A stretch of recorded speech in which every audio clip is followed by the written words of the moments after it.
The thing about weeds is if you don't address them when they're very small and pull them out by their roots, they end up turning into little trees or something much more difficult to deal with.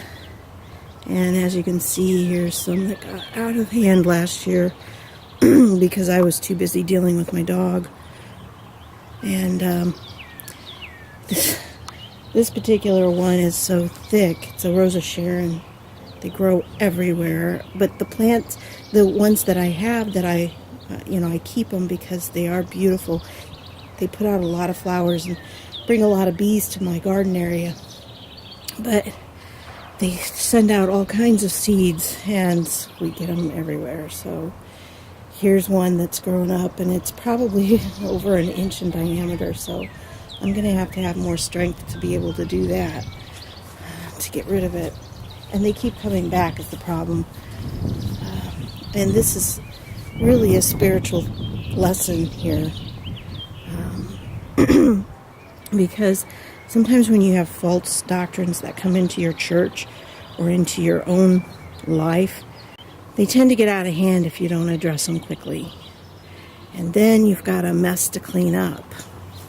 And they do take vital nutrients from the soil that should be going to regular plants. So as you can see, I've got some to deal with here.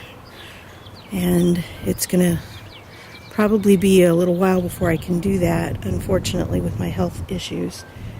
And I wish I could just have it all clear.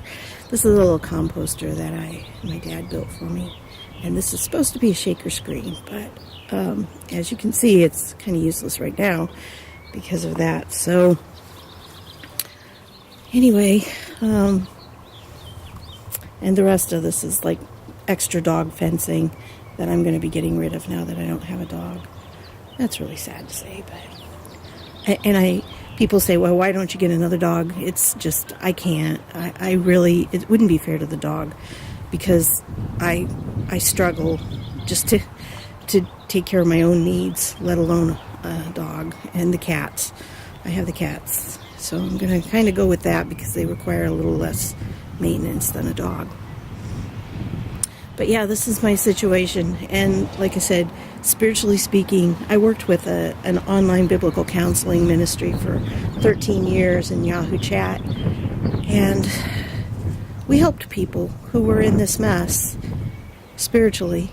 We helped them clear out the brambles and to deal with the roots of the bad doctrines.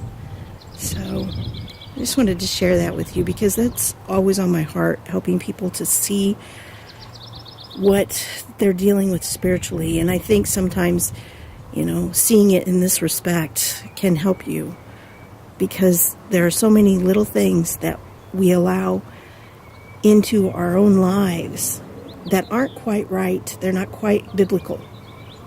But we let them grow because we're not sure or because we just don't want to deal with them.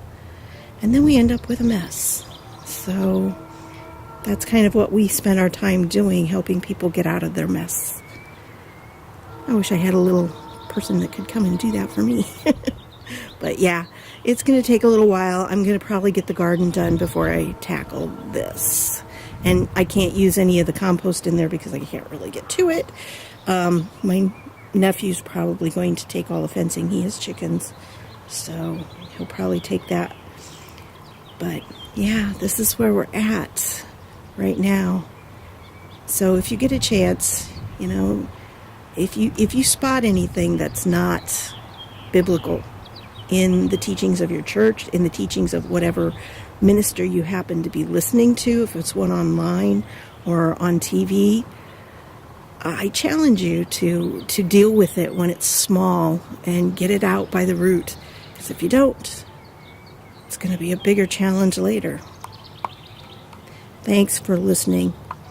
I hope you'll subscribe and like this video. Thanks.